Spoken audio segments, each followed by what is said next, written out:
Hey there, so today we have another review, and this is a fun one. This is Maine Lunch, one of the most famous IPAs around when I was getting into craft beer, and I think it's still pretty famous. Yeah, last time I had this was about a year ago when I was in New York. I actually went to tourist.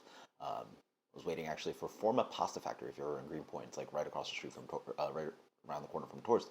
Amazing handmade pasta. Super busy line, so like you have to order and wait. So I went to tourist. I had Suarez Pilsner, and then had a glass of this, which was absolutely very tasty.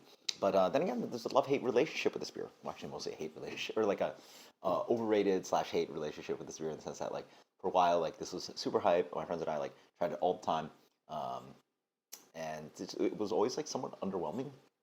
And then actually, last time I reviewed it was actually in New York, like I think it was like at least 4 or 5 years ago, and didn't give it the best rating. So let's see how this guy turns out. It's really cool that it comes all the way down to Florida. This guy was bottled less than a month ago, so that's really fresh. Like, I assume they got this very fresh at the store. Unfortunately, sitting on the warm shelf, but ideally, it got to the store very quickly. Let's see how this guy turns out. Again, like, palates change. I'm really curious to see after 4 years what my opinion is of this beer. So, Main Lunch, famous beer. Have it slightly too cold, so let's try to warm this guy up just a hair. Yeah, got a little too cold. In the Yeah, actually, I came home, threw it in the freezer for a little bit, which is you have to time that very well. I mean, thankfully, I'm like always underprepared. So like, okay, we just went to the store, throw it in the freezer, like boom. There's like a. I actually can't recommend you exactly the number, but something like 15, 20 minutes, and like you'll get there, like really nice and cold. But I think I probably set it in there just a hair long. But let's see how this guy. And don't forget your beer, by the way, in the freezer, because otherwise you're completely ruining your beer. So the beer comes in a really kind of beautiful, kind of like medium gold color. It is hazy, huh? This beer, I do not remember. By the way, you guys see that, right? This beer is like medium, almost medium plus. Like this beer is obviously a hazy beer. Like there's no clarity to this guy. Like this looks nothing like. I think what inspires it is like sort of more West Coast kind of beers. Um, huh? Yeah, interesting. And it has like some amount of crystal malt in it. Imagine. I think actually I saw it on the website, but yeah, really nice kind of like medium gold color. Nice kind of like lightly kind of orangey hue to it. Let's get the aroma on this guy.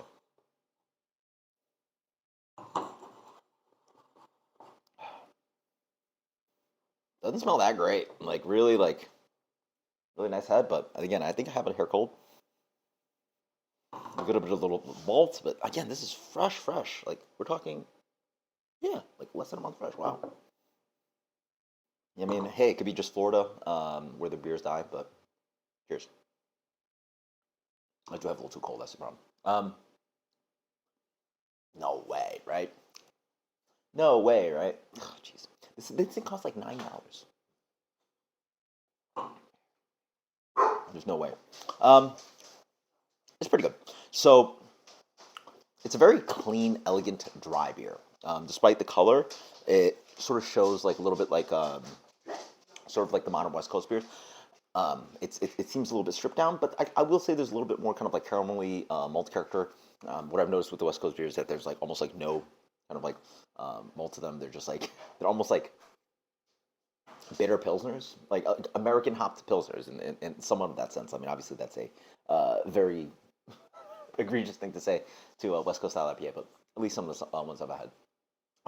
It definitely leans a little bit in the Pacific Northwest. It has that like onion garlicky thing, which is quite fun. I know that's a weird descriptor for some people, but that's a really wonderful, delicious kind of uh, hot flavor that I enjoy specifically. Calling out to like Pacific Northwest beers, which have that kind of like dankness to them, along with a little bit of that kind of like marijuana character. Here, the bitterness still stands up. I mean, I literally just checked out my old review of the beer. The bitterness is noticeable. It is medium plus the full. Like it is a obviously bitter beer. This beer definitely shows that.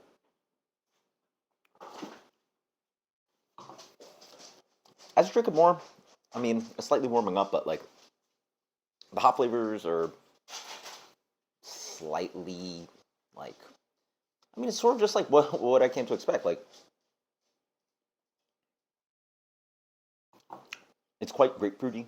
I think they call for a little bit more complexity on the website. They call it like papaya and other tropical fruits, and but in general, it is. By the way, this beer is like Emerlo, Centennial, and Simcoe. Like these are like not new age like ish. I mean, I guess Simcoe's the newest one of the bunch, but like these are not new age hops, and the recipe's like pretty solid on this that they've kept it along. I mean, it's tasty, but it's just like there's a little bit of like light kind of like crystal malt sweetness to it, like a little bit that kind of caramel note, grapefruit for days, pine, a little bit grassy, bitter, solidly bitter, a little bit of the onion garlic, and it's pretty clean and easy. Doesn't like you know shock me or do anything.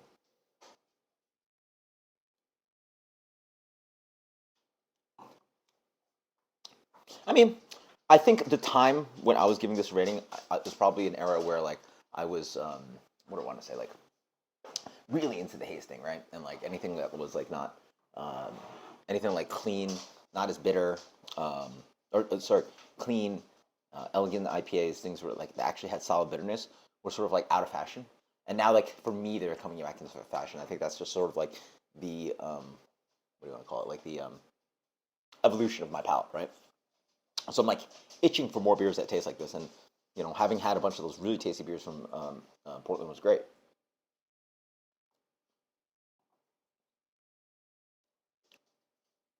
As it warms up, there's really nice kind of like subtlety and complexity into this beer, between the hops and a little bit of that malt coming in, and the fact that again, like this beer really defines itself by like having full bitterness. Like it's not like unbelievable like undrinkably bitter, but it's verging there. Like it just pushes you right there. We're like, whoa, this is like definitely bitter, and like and it lingers and it sits on the palate. So it's a noticeable bitterness that sort of that just lays there and like sort of itches you to have more.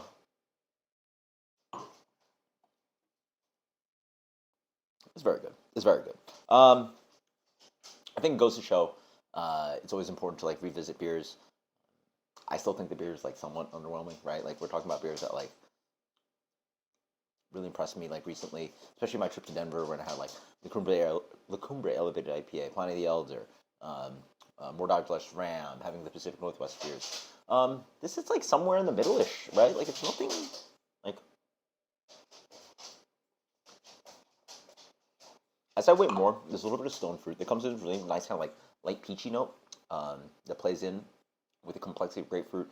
And then as you wait, like those are the little nice flavors up front, but then there's a wave of just like piney bitterness. Like it just like hits and it goes on, which is quite fun for a beer that again is I find quite pretty and elegant. Like it's not noticeably too. I'm describing things that make it seem like a very like abrasive beer, but it's not that abrasive. Like it has nice kind of like moments where it's like pretty and not pretty and pretty and not pretty, right? Like it's fun.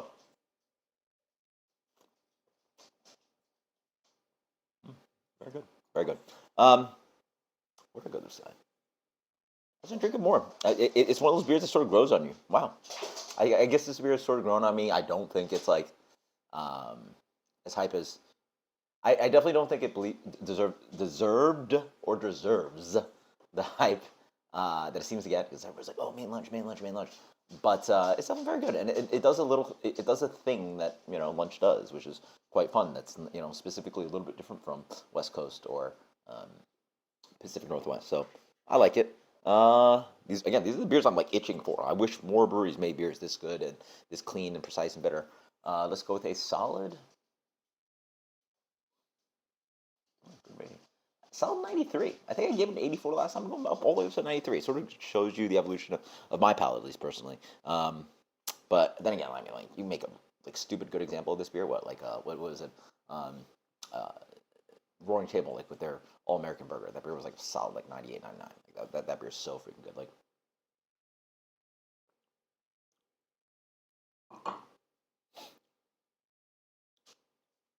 yeah, I think 93 is a very very fair rating. Maine Beer Company lunch. Let me know if this beer has held up for you.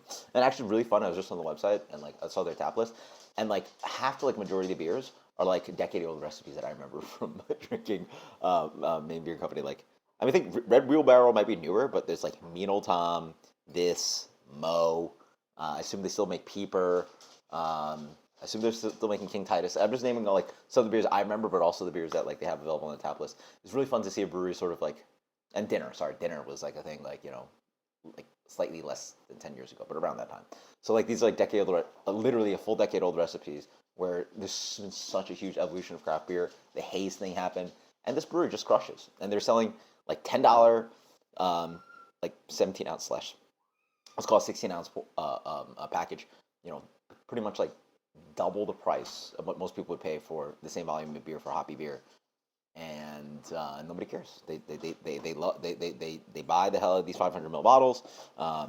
The brewery does a great job. Obviously putting some of that back towards charity and the environment, but decade old recipes, and they're just still doing it. Like they have not, transitioned to a haze brewery. A lot of breweries have actually. Shout out to Monkish and other half, but just doing what they do, and just keeping these recipes, and people love it, and they go to Maine, and they go to Maine Beer Company, and it's what it is. So I've had some really tasty beer from them. What was that? The Little Whaleboat or whatever. That last pale ale was absolutely crushable and delicious. One more shot. Do you want to reevaluate my rating? Okay. So now really should reevaluate. I really had a little too cold. As I drink it more, I get a little bit of this kind of really nice kind of floral touch to it.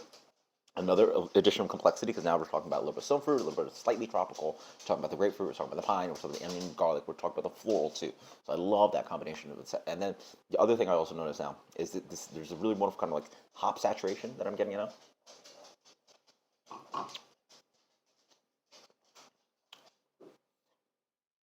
Yeah. It does that thing that the Roaring Table beer that I described. Like there's a really nice kind of hop saturation thing where however they're brewing this beer, like I guess Whirlpool probably, the hop oiled, and the flavor compounds with the hops.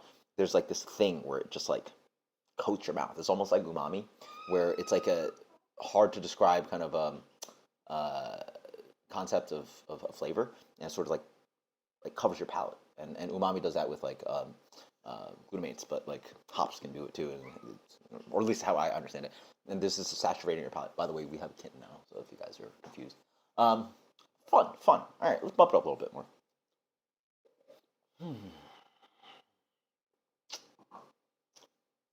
Very good.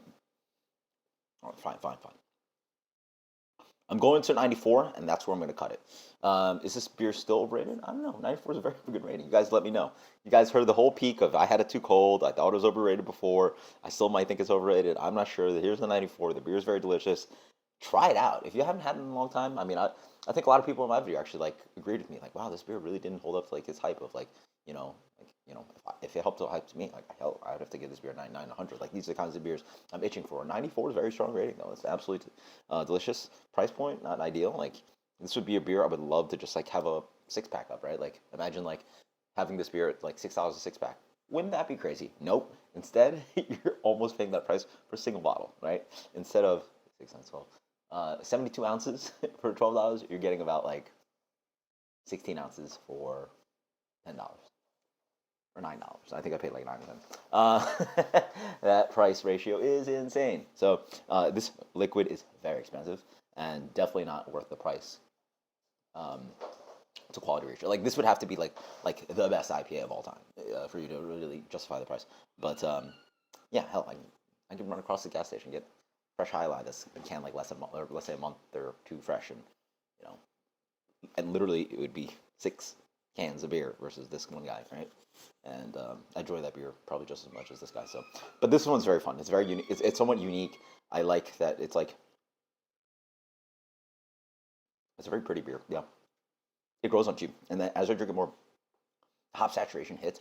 But then it's just really nice, kind of like pretty floral element, layered by that like aggressive bitterness, and then layered by a little bit of onion and garlic dank. It's fun. Yeah, very good. So 94. That's a strong rating. Until next time, guys. Cheers. Let me think later.